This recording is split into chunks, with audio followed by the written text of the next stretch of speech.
Bienvenue dans Smart Bourse, votre émission quotidienne sur Bismart pour rester à l'écoute des marchés chaque jour du lundi au vendredi à 17h si vous nous suivez en direct sur Bismart TV, à retrouver en replay chaque soir sur bismart.fr ou encore en podcast sur l'ensemble de vos plateformes préférées. Au sommaire de cette édition ce soir, après 4 mois de hausse pour les grands indices actions mondiaux et du monde développé notamment, les investisseurs entament le mois de mars avec toujours l'idée que les actifs risqués peuvent continuer de payer. On voit une séance sans forte dynamique, mais néanmoins positive pour les actions européennes, à nouveau avec un CAC 40 qui tourne autour des 7940 points actuellement, malgré le poids de Saint-Gobain qui accuse une baisse un peu lourde aujourd'hui. Vous aurez le détail justement des résultats et de la sanction sur Saint-Gobain dans un instant avec Pauline Gratel. Les marchés qui s'interrogent également au sujet des méga caps, avec effectivement des effets de concentration au sein des indices qui sont de plus en plus forts, que ce soit en termes de poids de valeur, en termes de contribution à la hausse.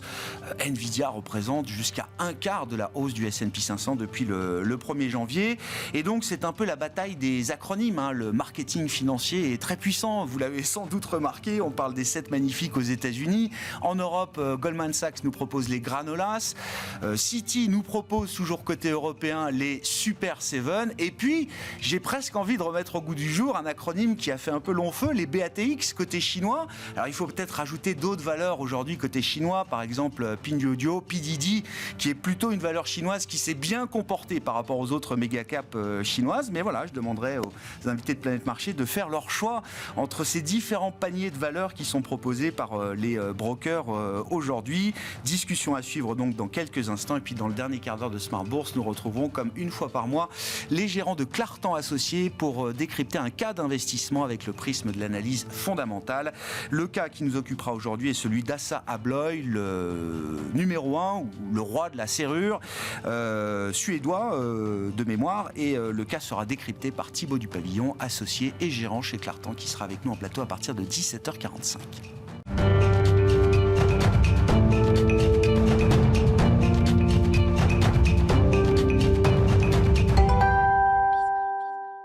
Des infos de marché, les infos clés de marché évidemment chaque soir en ouverture de Smart Bourse. C'est Tendance mon ami et c'est avec Pauline Gratel.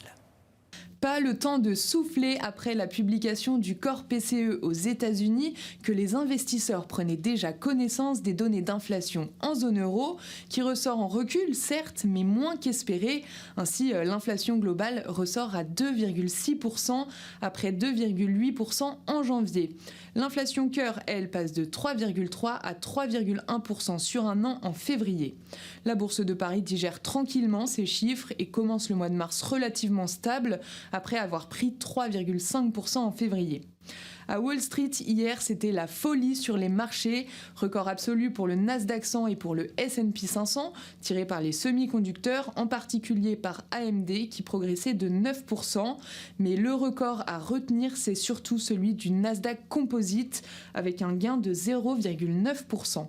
Le précédent record du Nasdaq large, c'était le 19 novembre 2021, il y a plus de 2 ans.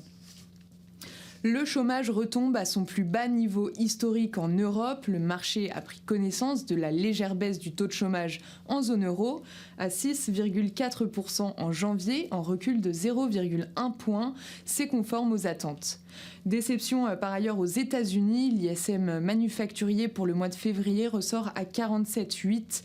Il était prévu à 49,5 par les analystes, après 49,1 le mois précédent. Dans les fortes hausses du jour, direction New York, où Dell ouvre en progression de 30% aujourd'hui, grâce à des perspectives favorables, grâce à l'intelligence artificielle. Le bénéfice de Dell a bondi de 91% au 4e trimestre. Dell augmente également son dividende de 20%. Des résultats salués qui sont accompagnés par des prévisions pour l'exercice en cours meilleures que prévues. Saint-Gobain publie un chiffre d'affaires en baisse de 6,4% à 48 milliards d'euros en 2023, mais le groupe souligne que sa marge d'exploitation atteint un niveau record à 11% et c'est la 3e année consécutive qu'elle est à 2 chiffres. Pour 2024, Saint-Gobain annonce viser à nouveau les 2 chiffres pour sa marge d'exploitation. Les investisseurs retiennent tout de même les faibles volumes dus au contexte difficile sur certains marchés et le titre cède plus de 5% au cours de la séance. Il ferme confirme la marche du CAC. Autre baisse aujourd'hui, c'est celle de Vallourec qui affiche un résultat brut d'exploitation à 280 millions d'euros contre 312 millions l'année précédente. Le groupe vise une génération de trésorerie positive cette année, mais cela ne suffit pas à convaincre le marché. Le titre est en baisse de 5% au cours de la séance. Dans les grosses infos à retenir aujourd'hui, c'est le départ de Thomas Jordan, le président de la Banque centrale de Suisse, au mois de septembre prochain. À la suite de cette annonce inattendue, le franc suisse tombe à son plus bas niveau contre l'euro.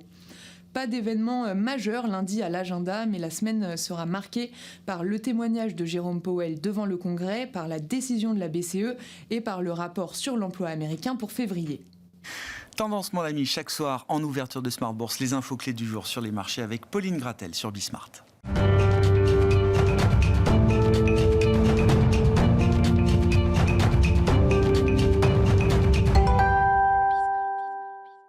Trois invités avec nous chaque soir pour décrypter les mouvements de la planète marché. Cyriac Dayan est avec nous, gérant diversifié chez Sanso Yes. Bonsoir Cyriac. Bonsoir. Merci d'être là. Merci à Olivier de Béranger de nous accompagner également. Bonsoir Olivier. Bonsoir Grégoire. Directeur général de la financière de l'Échiquier. Et Pierre-Alexis Dumont à nos côtés également. Bonsoir Pierre-Alexis.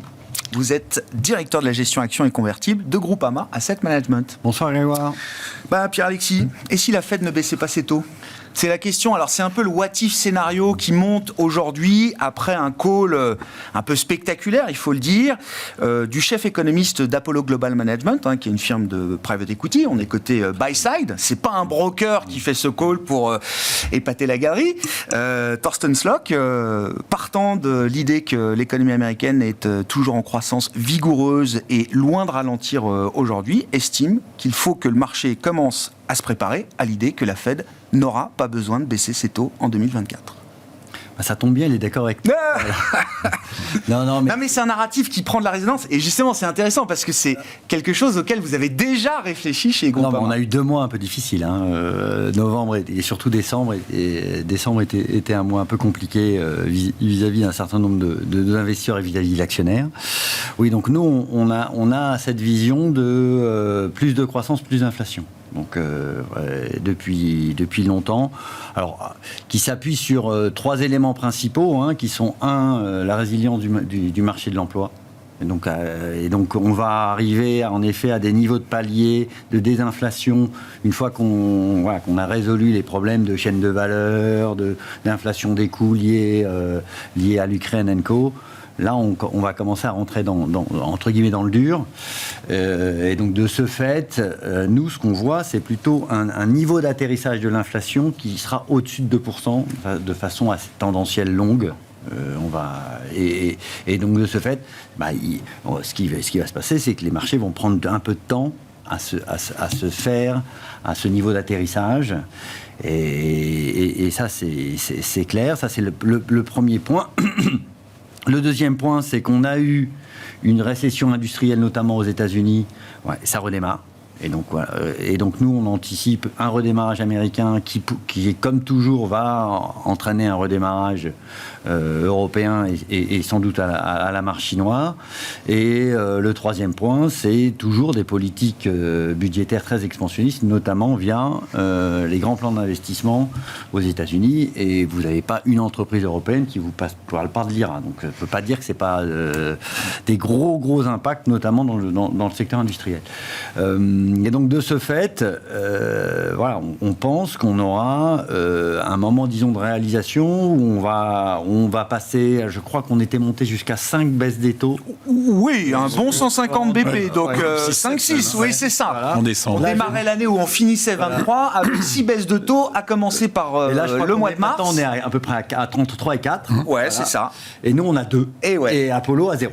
Voilà. Et nous, alors par contre, la différence. Et votre 2, vous dites, on l'a tenu. Non, parce que c'est ça que vous disiez. Ça a été difficile quand le marché s'est dit que ce serait 5-6 baisses de taux. Non, on a un peu cédé, puisqu'à un moment, on voyait 0 baisse des taux en 2024. Voilà. Donc, mais on en a. Finalement, le call que fait Thorsten Slock aujourd'hui, vous l'avez fait déjà, vous, oui, mais avant. Après, on a dit, Powell ayant acté du fait qu'il allait baisser les taux, ça me semblait difficile de ne pas baisser. Mais ce qui est vrai, c'est que nous, on voyait une fenêtre d'opportunité justement en début d'année, là, entre mars et août. Et après, c'est plus compliqué, sans doute. Voilà. Pourquoi c'est plus compliqué? Parce que vous rentrez dans un agenda politique, parce que si l'inflation est résiliente, bon ben vous serez. Donc si c'est pas juin, il reste juillet derrière, voire septembre, et après c'est compliqué, quoi. Et même septembre, c'est peut-être déjà compliqué. À voir, hein, mais. Ouais. Comment on réfléchit à ce scénario? C'est le narratif qui monte aujourd'hui, il faut le dire, Olivier. Moi, je serais un peu plus prudent quand même, parce qu'en début d'année, on vient de le dire, on attendait entre 6 et 7 baisses des taux, et on s'était même dit sur ce plateau que ça ne pouvait pas arriver. En gros, soit il y avait une récession, et il y aurait plutôt 200-250 points de base de baisse des taux, donc plutôt 8 ou 10, soit il n'y avait pas de récession, et il y avait 2 ou 3 baisses des taux. Et pourquoi on dit 2 ou 3 baisses des taux? C'est parce que c'est ce que nous dit la Fed, en fait. Et dans ses dernières réunions et dans les dernières minutes qu'on a, c'est l'ordre de grandeur de ce qu'on a. Donc, pour que ce soit zéro, il faudrait vraiment que la croissance surprenne à la hausse. Alors, il y a des brokers qui n'arrêtent pas de réviser à la hausse la croissance américaine. Goldman, le dernier, maintenant, c'est 3% pour 2024. Donc, on était à 1+ en fin d'année. Le consensus était à 1+, mais eux étaient toujours plus positifs que la moyenne. Mais là, ils sont passés à 3%. Et c'est vrai qu'on est un peu dans le dernier kilomètre de la baisse des taux, de la baisse de l'inflation, et qu'on voit que c'est toujours ce dernier extra miles qui est difficile à faire. Mais après, je pense que, et Pierre-Alexis le disait à l'instant, à cause du scénario politique, c'est quand même difficile de ne pas envisager au moins 2 baisses des taux pendant l'été. Sinon, après, vous êtes un peu collé jusqu'à la fin de l'année. Et ce sera après. Exactement. Ouais. Et ce sera un petit peu délicat pour la Fed. Donc, moi, je reste plutôt dans le scénario qui est plus ou moins anticipé par le marché autour de 3 baisses de taux. Bon. À commencer par le mois de juin. Le marché reste positionné sur cette idée d'ailleurs aujourd'hui, Cyriac, mais quand vous regardez un peu la balance globale des risques macro pour les US, est-ce qu'il y a toujours un risque d'avoir un peu plus de croissance et un peu plus d'inflation? Je pense qu'il faut percevoir le sujet différemment, dans le sens où le vrai risque pour moi c'est l'inflation. C'est-à-dire que si on n'a pas de baisse de taux, parce que finalement l'activité tient bien et que l'inflation, bon an mal an, reste à peu près sur les niveaux actuels. Bon, certes, on n'est pas sur les 2%, mais je pense que ça ira à peu près à tout le monde, sachant que nous, on est plutôt dans le camp de dire 3 baisses de taux ou 2. En fait, c'est un débat qui est très technique et je trouve que finalement, le marché ne va pas surréagir de mon point de vue que ça soit 2 ou 3. Par contre, si c'est 0, c'est un autre problème. Mais je pense que si c'est 0, parce que finalement, l'inflation repart, là, on a un vrai risque, parce que tout le monde est pris à l'envers. Les banques centrales, les investisseurs, et là, c'est cataclysmique. On peut avoir un 2022 bis, parce que c'est pas du tout ce qui est anticipé. Si à l'inverse, c'est juste que l'inflation, elle baisse pas assez, parce qu'en effet, le dernier kilomètre est trop compliqué, mais que l'activité tient bien et que la Fed se dit, j'ai pas besoin de me précipiter, et que l'ensemble du système économique américain est globalement stable, à ce moment-là, je trouve que c'est pas du tout la même histoire. Ouais. Et donc, je pense qu'il faut différencier. C'est-à-dire que pas de baisse de taux, si c'est parce que l'inflation repart, là, c'est la catastrophe. Pas de baisse de taux parce que l'économie va trop bien. Bon, là, c'est une autre histoire. Il y a un cas où c'est positif, actif, risqué, et un cas où ça l'est beaucoup moins. Alors, il y a un cas où c'est très négatif, clairement. Et il y a un cas où on peut débattre de savoir si finalement le marché... Mais comme il a repricé, on est quand même passé de 6 baisses de taux à 3 baisses de taux. Les actions américaines, à ce que j'ai vu depuis le début de l'année, elles n'ont pas baissé de 10%. Non, elles sont au sommet, oui. Donc, il y a quand même d'autres sujets, on va y revenir, sur les résultats des entreprises. Donc, il y a d'autres éléments qui peuvent jouer sur le comportement des actions, j'ai envie de dire, parce que actifs risqués, par exemple, le crédit à yield, lui, ça sera beaucoup plus compliqué si finalement il y a un repricing sur la courbe de taux. Mais les actions en tant que telles, on voit qu'il y a d'autres déterminants qui peuvent jouer. Donc, c'est pas si simple de dire pas de baisse de taux. Néanmoins, moi, je pense que l'économie américaine, elle a superbement tenu en 2023. Et s'il y a une surprise au niveau économique, on peut tous le reconnaître, c'est les États-Unis. Mais si vous regardez la dynamique, je ne pense pas qu'on peut avoir un 2024 comme un 2023. On a quelques indicateurs qui montrent un début de ralentissement sur des niveaux très élevés. Mais je suis plutôt dans le camp de ceux qui pensent... je trouve que le 3% de Goldman est un peu exagéré. On passe d'un extrême à l'autre, quoi. C'est souvent les marchés sont comme ça. Bien sûr. Mais je pense que les États-Unis vont plutôt avoir une croissance entre 1 et 2 et que finalement, tout ça sera assez cohérent par rapport à ce que nous dit, encore une fois, ce qu'on disait, la Fed fait référence. Et ce que le scénario de la Fed me semble assez cohérent par rapport à toutes les informations qu'on a aujourd'hui. Ouais. Bon. Les chiffres d'inflation qu'on a eus, là, alors il y a eu le corps PCE américain hier, on a les estimations en zone euro. j'allais dire oui, ça a pas fait bondir le marché, ça a pas choqué le marché ou les investisseurs, même si ici et là, on constate quand même que le rythme de désinflation ralentit peut-être un peu, Pierre-Alexis. Ça reste c'est le chiffre d'avant qui a surpris. Là, ce chiffre-là, le marché ayant acté qu'on aura une désinflation plus lente. Donc ça, je pense pas que c'est une remise en cause. Par contre, en effet, ce que vous disiez, c'est que ce qu'il faut pas du tout, c'est qu'on passe d'un scénario de baisse des taux à un scénario de hausse des taux. Ça c'est... Summers, Larry Summers, bon, je cite les grands gourous de Wall Street, mais il faut bien... Mi-février, il dit c'est de plus en plus probable que le prochain mouvement de la Réserve fédérale américaine ne soit pas une baisse, mais une hausse. Voilà. Donc, voilà. Lui, il est encore plus en avant que... Les marchés, les gens sont les investisseurs ne sont pas du tout pondérés là-dessus. Déjà, il y a un long consensuel taux qui ferait paniquer, ça c'est évident, et donc là on aurait des inversions de position qui pourraient être assez pénibles. Après le point, et ça c'est assez technique, c'est combien, mais tant qu'on est dans une dynamique où le marché dit on a passé le pic et le prochain mouvement est une baisse de politique monétaire et le prochain mouvement est une baisse, ça va. Et si on est dans une vision plus de croissance, plus d'inflation, pour les actifs actions, en effet, de toute façon, le déterminant premier, croissance. C'est la croissance. Ouais. Parce que s'il y avait, sinon, le Japon serait depuis longtemps à 39 000 points, parce que l'inflation, ils n'en ont jamais eu. Voilà. Donc, non, c'est la croissance. Donc, s'il y a de la croissance, on aura un peu de la volatilité, des multiples qui baissent, des multiples qui montent et autres. Et on pourra avoir un petit peu de changement de leadership, ou en tout cas des mouvements sur différents segments. Mais c'est pas ça. Nous, notre vision fondamentale, c'est que 23, ça a été un repricing de multiples. 24, il faut qu'il y ait un peu de croissance bénéficiaire, sinon ça va coincer sur les actifs actions notamment. Bon, c'est ce qu'on a observé là. On termine la saison de publication de résultats, Olivier. Il n'y a pas eu de déception majeure au global. Il n'y a pas eu de déception majeure, mais il faut un peu gratter sous la surface. Ouais. Quand on regarde par exemple le S&P, la publication du dernier trimestre de 2023, en gros, c'est plus 8 sur pour l'instant, il y a 90% des boîtes qui ont publié. Mais ce plus 8, en fait, il y a plus 56% des Magnificent 7 et moins 2 du reste. Donc, il faut quand même faire un peu attention à la dynamique de BPA. Et ce qui est vrai, c'est que l'Europe paraît moins belle avec on doit être à moins 10, moins 11 en séquentiel. Mais bon, il y a quand même des raisons pour lesquelles les États-Unis ont fait mieux, c'est cette concentration dont vous parliez tout à l'heure. Et moi, ce qui commence par une concentration des profits. On parlera peut-être de la performance et du poids dans les indices, mais la première concentration, c'est la bulle de profit, ou la concentration des profits. Mais donc, pour revenir sur ce que disait Pierre-Alexis, si l'inflation est un peu plus collante, c'est plutôt bon pour les BPA. Une inflation entre 2,5 et 3, c'est le sweet spot de la croissance de BPA. Au-dessus de 3,5, c'est destructeur, parce qu'on sait que les banques centrales vont réagir, casser l'économie. Mais la croissance de BPA, son sweet spot, c'est entre 2,5 et 3% aux États-Unis. En Europe, c'est moins clair, puisque les compositions des indices ont tellement changé que c'est difficile à dire. Mais c'est ça pour les États-Unis.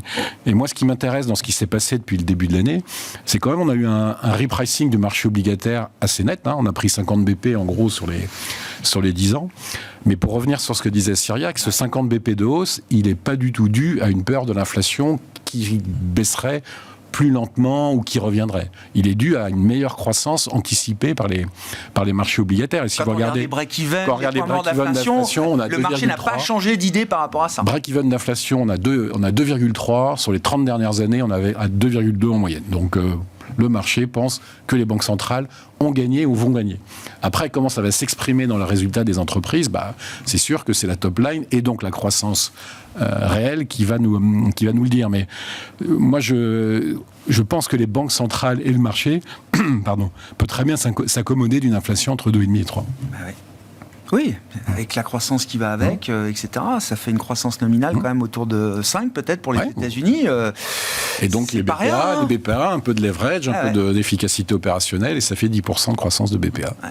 Qu'est-ce que vous retenez sur le plan un peu global macro, effectivement, des résultats d'entreprise, là, la livraison du 4e trimestre, Cyriac, est-ce que ça justifie que le marché action ait pu continuer sa course quand le marché obligataire était un peu stoppé dans son élan après un rallye de fin d'année qui avait été déjà important quand même ?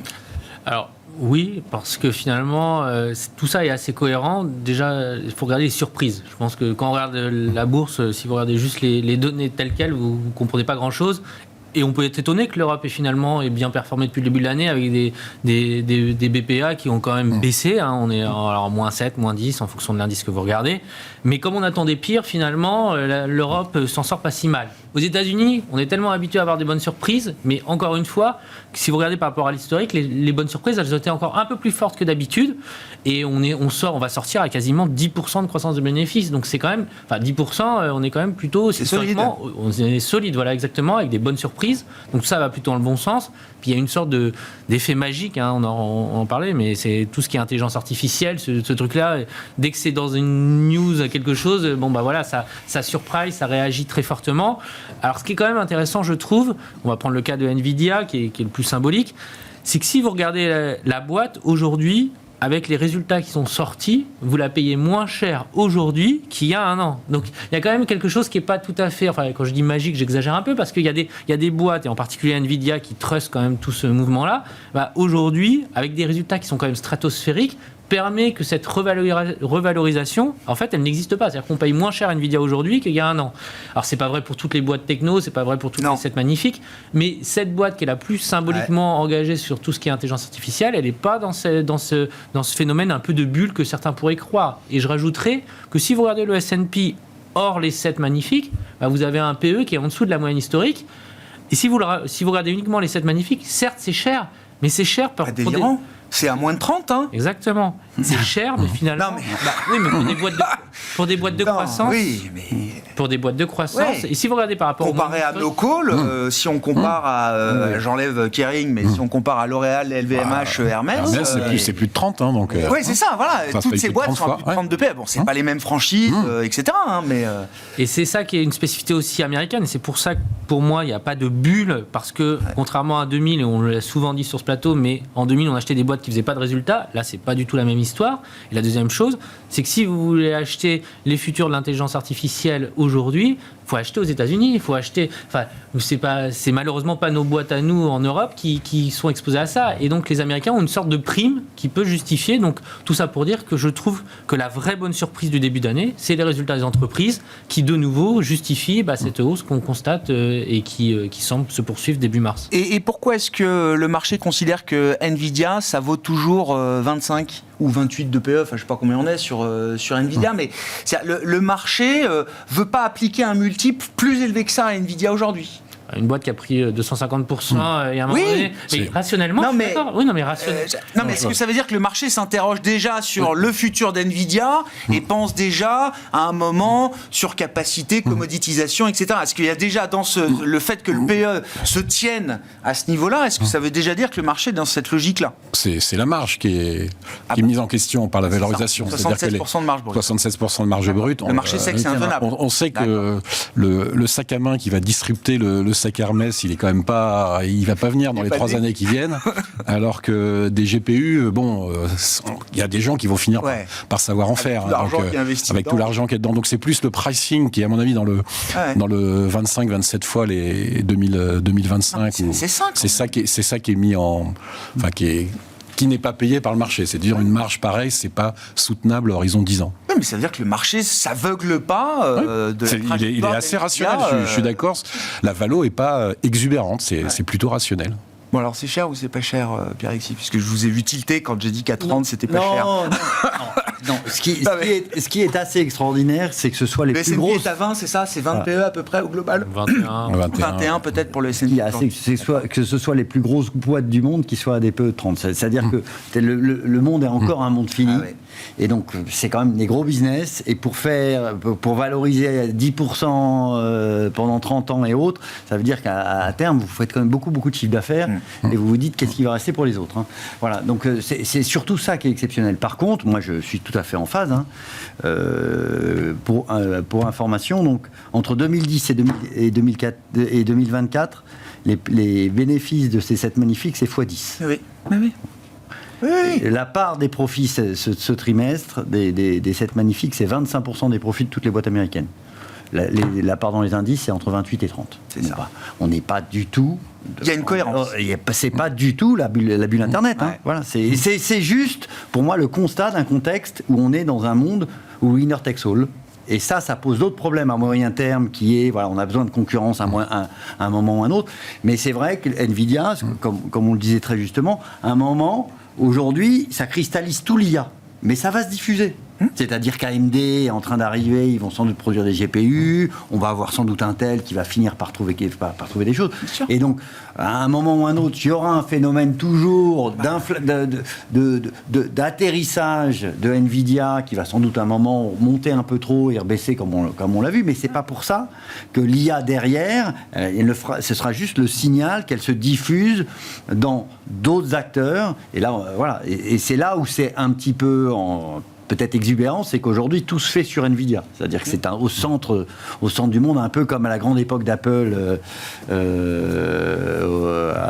bien sûr. C'est le métronome de la planète marché. C'était le résultat d'Apple autrefois, et aujourd'hui c'est peut-être un peu d'exubérance, voilà, où il y a sans doute trop de choses autour de cette valeur-là, mais sinon le phénomène il est assez justifié et assez cohérent par rapport aux performances opérationnelles de ces boîtes. Hein. Je sais pas si on a le graphique, parce que je voulais le passer hier ou avant-hier, mais sur ces phénomènes de concentration au sein des indices, je parle bien du poids des valeurs. Le top 10 américain, c'est 30% du S&P 500 aujourd'hui. Enfin voilà, les 7 magnifiques, plus 2-3 autres, c'est 30% du S&P. Si je prends l'indice français parisien CAC 40, le top 10, c'est plus de la moitié. C'est-à-dire que, je dis pas que je bats en brèche des idées reçues, voilà, on a le graphique, super, Pauline peut nous l'afficher, jusqu'au marché coréen, où on voit que Samsung, la single stock Samsung représente plus de 30% de l'indice. En fait, on s'aperçoit avec ces mesures-là, donc on prend le poids de la plus grosse valeur, les 3 plus grosses et les 10 plus grosses. En fait, le marché américain n'est pas du tout concentré par rapport au marché européen, par exemple. Oui, mais je me sentirais plus en sécurité avec le marché européen. Ah. Parce que cette concentration... C'est plus Granolas ou Super 7.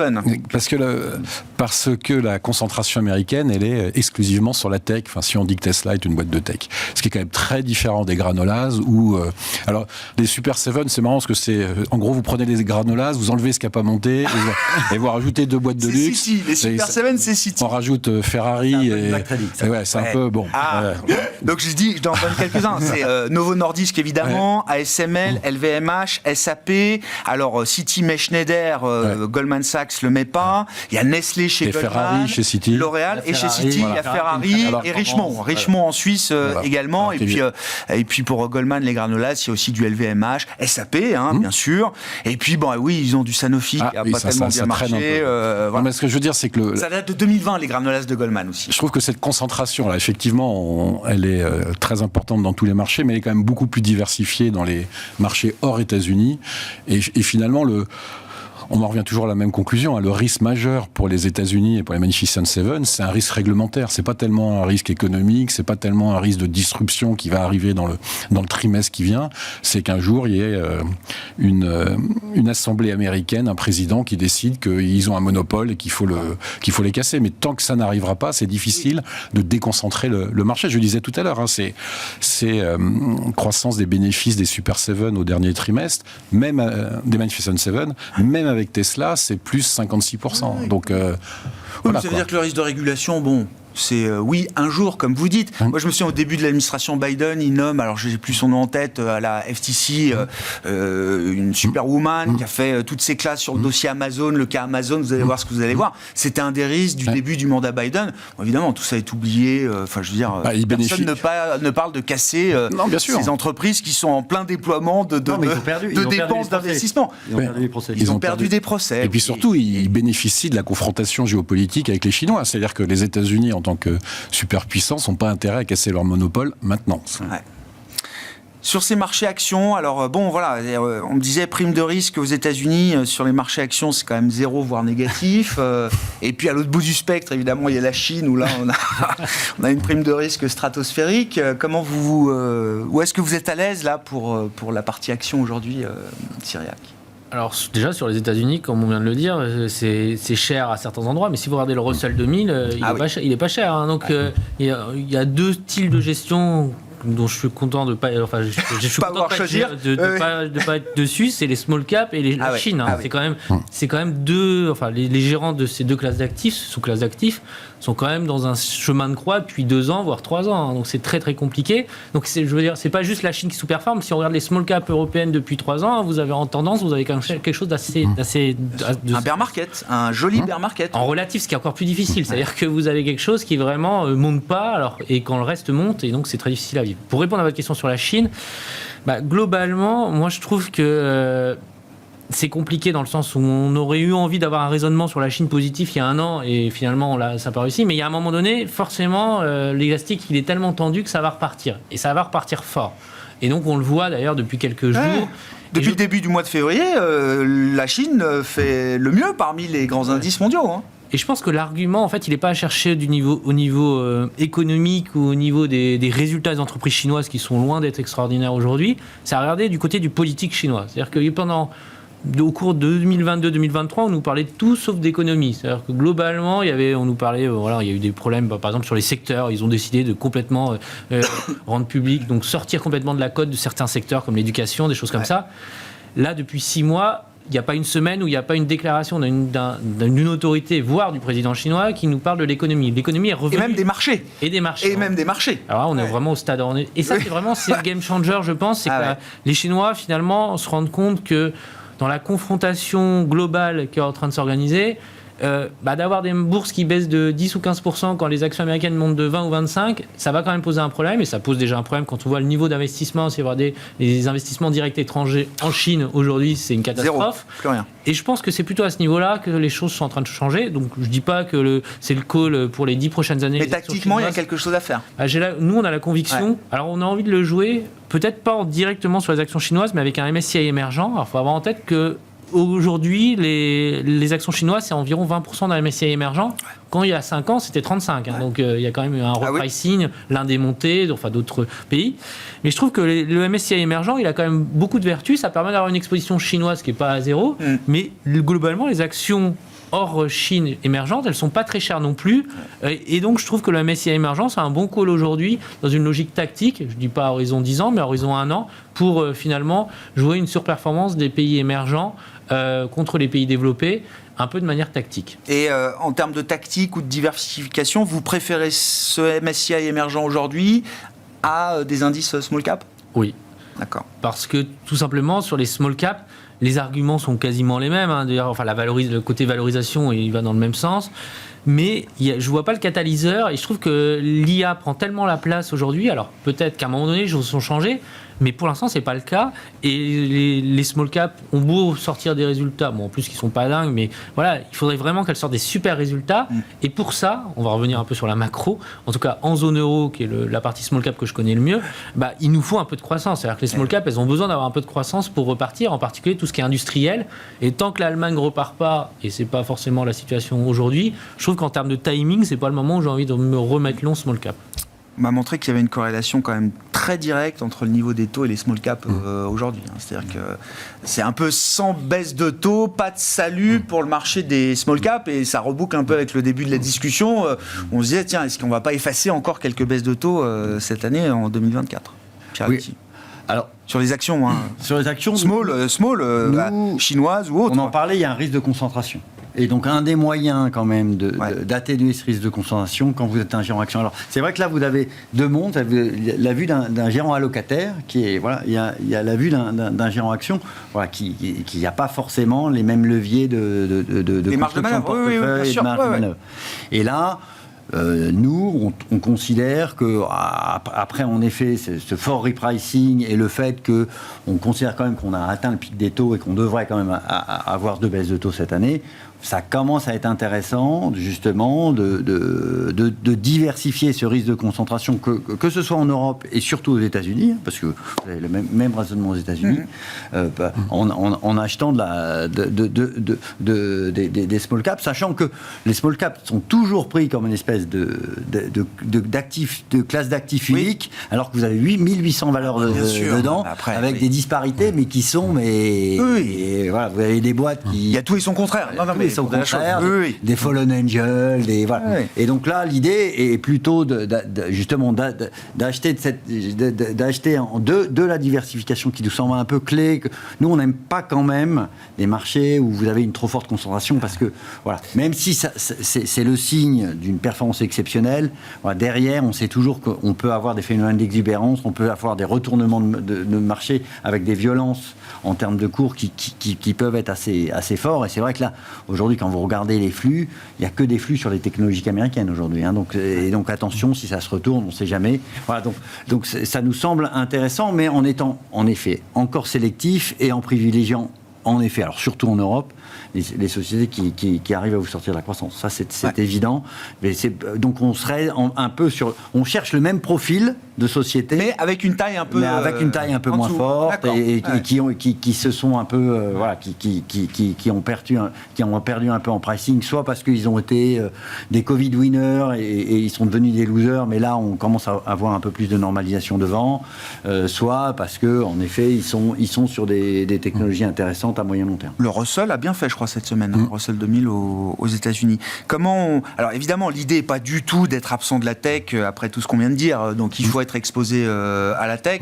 Déjà, de quelle manière est-ce que, au-delà d'NVIDIA, des semi-conducteurs, est-ce qu'il y a quand même d'autres domaines dans la technologie là, qui sont intéressants, liés au thème de l'IA, ou pas forcément d'ailleurs? Et comment on se diversifie aussi de ce segment technologique, Olivier? Pour se diversifier, je pense que les small et mid cap, c'est quand même quelque chose d'intéressant. Essentiellement, parce qu'il n'y a plus de flux sortants. Alors, il n'y a pas encore de flux entrants, malheureusement, mais il n'y a plus de flux sortants. On a quand même, pendant 3 ans, eu mois après mois des sorties dans les fonds de small et mid cap, et on sait que pour ce type de valeur, les flux, c'est quand même une des explications de la performance. Vous parliez de la corrélation entre les taux et la performance relative des small et mid cap. C'est sûr que si les baisses de taux sont retardées, ça retarde le démarrage des small et mid cap. Mais il y a une autre corrélation qui est très intéressante, c'est qu'historiquement, la performance des small et mid cap est très corrélée à la performance du high yield. Parce que ce sont, on va dire, des actifs de liquidité marginale, c'est-à-dire quand il y a beaucoup de liquidités sur le marché qui cherchent de la diversification, justement, on va chercher des small et mid cap. Et là, il y a une divergence historique qu'on a rarement vue, c'est-à-dire qu'il y a une très bonne performance du high yield par rapport au point bas d'octobre. On a quasiment comprimé de 150 points de base sur le crossover, alors qu'on a regagné un peu de valeur relative sur les small et mid cap, parce qu'on a quand même fait d'octobre jusqu'à décembre, c'était à peu près correct en performance relative. Et ça, quand même, il y a quelqu'un qui a tort. C'est soit le high yield est trop confiant, soit le rattrapage des small et mid cap va arriver. Je ne vous cacherai pas que je penche pour la deuxième option. Ouais, donc ça, c'est la première chose. La deuxième chose, c'est que on aime bien les valeurs de tech parce qu'elles sont cash riches, et que quand les taux sont positifs, et à raison de plus, encore s'ils mettent du temps à baisser, la trésor, c'est mine de rien assez intéressant. Et je pense que pour se diversifier, on peut continuer à investir sur des sociétés qui ont des trésors pléthoriques. Et ce qui est sympathique, c'est que là, vous pouvez aller voir des secteurs auxquels on n'aurait jamais pensé. L'automobile, par exemple. Vous avez vu les résultats de Stellantis, 45 milliards de liquidités. Quoi, 3 milliards de rachats d'actions? 3 milliards de rachats d'actions. Vous avez vu J'aurais imaginé Volkswagen, il y a encore 2 ans que Stellantis allait faire des rachats d'actions à hauteur de 3 milliards. Volkswagen qui vient de publier, de faire une indication des ventes cet après-midi, pas terrible, 60 milliards de liquidités. C'est des niveaux que ce type de secteur n'a jamais connus. Et en plus, si on est dans un scénario où on se dit que la croissance 2024 va être moins mauvaise ou meilleure que ce à quoi on s'attendait, vous payez Stellantis 3,8, 4 fois les résultats. Ouais. Bon, c'est une diversification qui paraît assez sécurisante en cas de retournement de marché. C'est un argument qui peut, qui peut transpercer l'épée, l'enclume de Damoclès du véhicule électrique chinois qui va tout à un prix. Je pense que tactiquement, c'est en tout cas pour diversifier les portefeuilles et couvrir un peu, ça peut être utilisé. Mais ce qui est vrai quand même, c'est si vous regardez en gros des paniers momentum contre des paniers à l'inverse, tout ce qui monte continue à monter et tout ce qui ne montait pas continue à ne pas monter. Donc ça, c'est difficile quand on est gérant actif de prendre des mesures de diversification. Et puis le troisième pilier de diversification, ça reste l'obligataire corporate. Même si on parlait de 50 points de base de hausse des taux sur les 10 ans gouvernementaux, si vous êtes en crédit depuis le début de l'année, vous êtes flat. Vous êtes flat avec un taux de rendement qui a rechargé d'une quarantaine de BP. Donc, vous avez fait un très bon dernier trimestre 2023. Et là, bon, vous êtes début mars, vous avez fait 0 depuis le début de l'année ou légèrement positif, mais vous avez engrangé de la performance future. Ouais. Sur la partie crédit, où est-ce que vous êtes à l'aise aujourd'hui, Cyriac? Est-ce que c'est l'idée, effectivement, chaque petite correction est un point de rentrée ou de rechargement pour des investisseurs aujourd'hui? On achète les creux ou les petits écartements qu'on peut observer sur ces marchés de crédit? Oui, alors les écartements, on n'en a pas eu beaucoup. Non, depuis octobre, non. Depuis octobre dernier, non. Mais c'était intéressant parce que quelqu'un qui attendait un petit écartement, il n'en a pas profité. Non. Et la grosse différence du crédit, même si c'est pas tout à fait vrai, parce que les actions, il y a quand même du dividende, mais sur du crédit, et en particulier le high bêta, donc j'ai inclus le high yield ou les subordonnés bancaires, vous êtes payé pour attendre et vous êtes quand même aujourd'hui bien payé, en tout cas si vous faites en relatif des 10 dernières années. Hein. On sort du 7, 8, aujourd'hui, alors du 6, 8 on va dire si on veut être un peu conservateur, avec une sensibilité alors, de 3, 3,5. Et donc, pour moi, ça reste the place to be aujourd'hui. C'est un sweet spot. C'est vraiment une classe d'actifs qui est très C'est un risk-reward. Dans les grandes classes d'actifs, c'est là où on est. Nous, on est surexposé crédit, high yield et subordonné, parce qu'on considère que finalement, et c'est important dans la macro, ce qu'on vient de dire, c'est que aucun d'entre nous, en tout cas aujourd'hui, parle de quelque chose de terrible, une récession qui va arriver, quelque chose sur 2024. Donc, si ça se passe pas, si toute chose égale par ailleurs, à la fin de l'année, vous retrouvez entre 6 et 8% si vos spreads sont stables et si vos taux, je ne pense pas, vont fortement monter. Donc, je trouve que le crédit, ça a vraiment une vertu dans des fonds d'allocation. Et c'est vraiment le retour aussi, globalement, des fonds d'allocation, de l'allocation diversifiée. Puisque pour le coup, on parlait du émergent, enfin Chine et small cap, qui pendant des années, enfin 3 dernières années, ont une vie compliquée. Les gérants diversifiés, au cours des 10 dernières années, ont une vie très compliquée, puisque leur partie monétaire et obligataire, ils ne rémunéraient pas. Là, le monde a changé en 2022. Alors, ça a été violent, mais il a changé. Et aujourd'hui, on peut avoir une poche d'obligataire qui va, pour 50% de votre portefeuille, rémunérer entre 5 et 6%. Donc ça, c'est très sympathique. C'est très confortable. Et c'est vraiment quelque chose qui, à mon sens, il faut garder dans les portefeuilles et ça va durer. Donc ça, c'est vraiment un game changer parce que les taux vont pas redescendre à 2 ou 3 très rapidement sur le crédit, j'entends. Dans le contexte, Pierre-Alexis, et on n'en parle jamais, donc je voudrais bien en parler, est-ce que les convertibles présentent un intérêt particulier dans ce schéma de marché, de ce contexte de marché aujourd'hui? Capter un peu de rendement, avoir une option quand même sur la performance action, est-ce que c'est quelque chose là qui...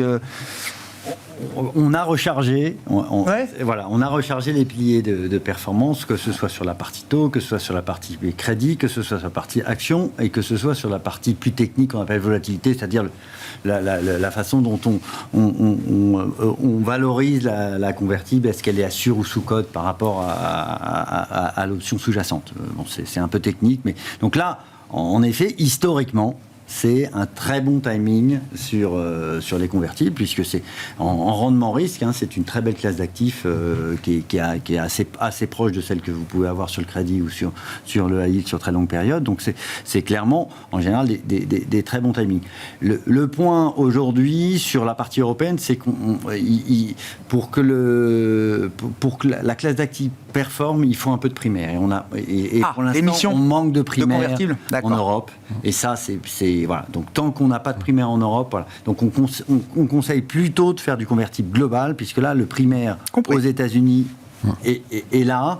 Et donc, mais au-delà du manque de primaire, vous dites c'est quand même un actif, une classe d'actifs qui correspond bien aux enjeux du moment. Le problème que vous avez, c'est que c'est un gisement qui est très spécifique. C'est un gisement small cap non raté. Donc s'il ne se renouvelle pas, ce gisement, vous pouvez avoir en effet des phénomènes où vous vous retrouvez coincé dans des secteurs qui sont complexes.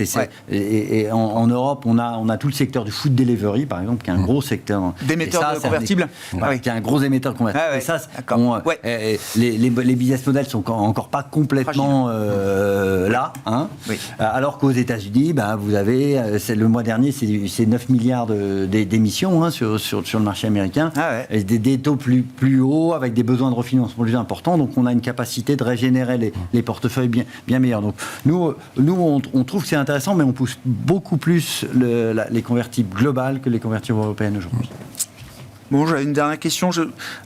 Pourquoi les matières premières envoient un signal presque un peu contradictoire par rapport à ce qu'on décrit, d'un scénario de croissance, d'entreprises qui sont quand même encore en forme, etc.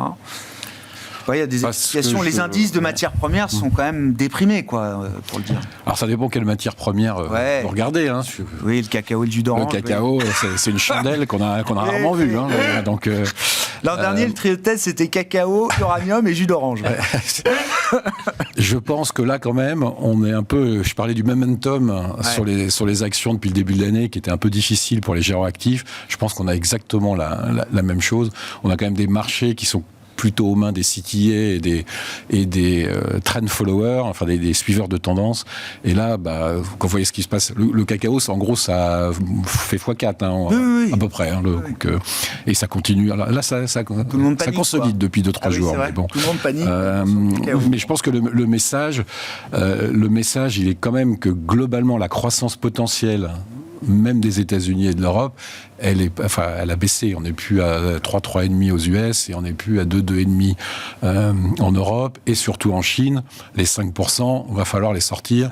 Et ça, je pense que le marché des matières premières a un très gros doute sur ça. Et d'ailleurs, ce qui est intéressant de voir, et on en avait déjà parlé plusieurs fois, c'est qu'à chaque fois qu'il y avait des ralentissements en Chine, on faisait un plan de relance, et le plan de relance, c'était des infrastructures. On faisait des autoroutes, des aéroports, des chemins de fer, et ça, c'est intense en matière première. Et là, on voit que tous les plans de relance, les baby plans de relance, c'est plutôt pour aider la consommation, c'est pas des choses qui sont c'est des choses qui sont moins intenses, en tout cas en matière première que par le passé. C'est peut-être une des explications. Bon, même si on voit là le pétrole qui rebondit aujourd'hui, effectivement, j'ai vu que le WTI, reprend d'ailleurs 3% là, au moment où... $80. $80 sur le WTI. Merci beaucoup, messieurs. Merci d'avoir été les invités de Planète Marché ce soir. Olivier de Béranger, la financière de l'Échiquier, Cyriaque Dayan, Sansoyes et Pierre-Alexis Dumont, Groupama Asset Management.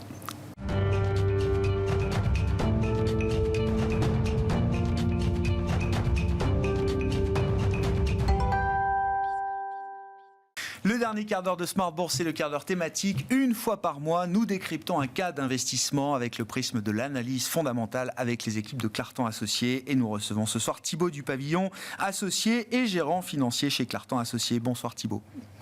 Merci beaucoup d'être avec nous pour nous parler du cas Assa Abloy. En ouverture d'émission, j'ai parlé du roi de la serrure pour simplifier un petit peu l'idée. Mais vous allez nous expliquer qui est Assa Abloy. C'est un groupe suédois qui est leader mondial dans son domaine. Oui, exactement. C'est assez extraordinaire comme entreprise. C'est le leader mondial des accès à la fois mécaniques et digitaux.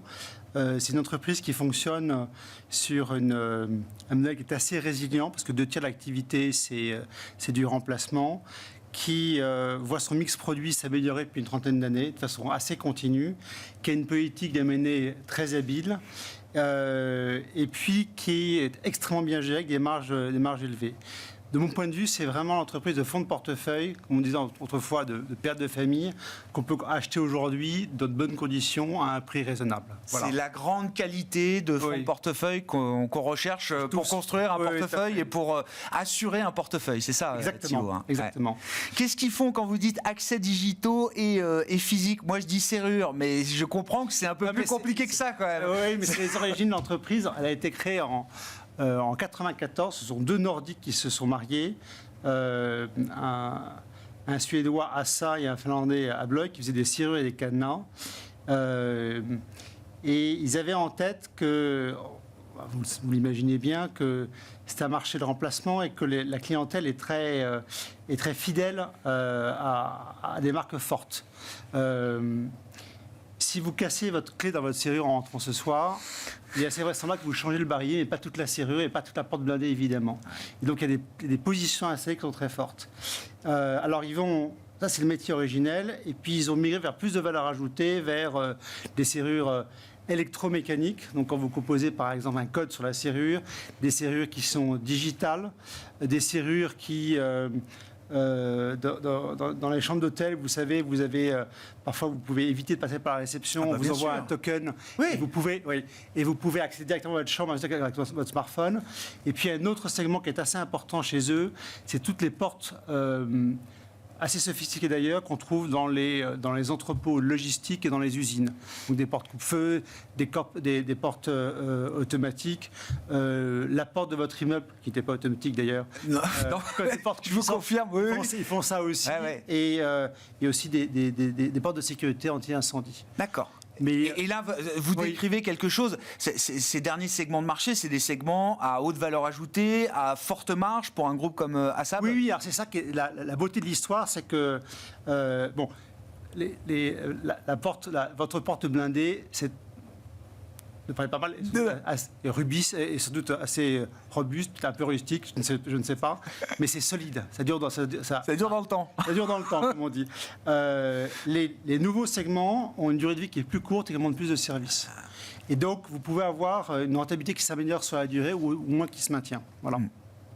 Vous disiez c'est un marché, qu'est-ce qu'il faut comprendre de ce marché des accès digitaux et physiques? Parce que c'est un leader mondial et souvent les groupes nordiques ont des positions de leaders mondiaux dans leur domaine, mais c'est un marché qui est encore très fragmenté.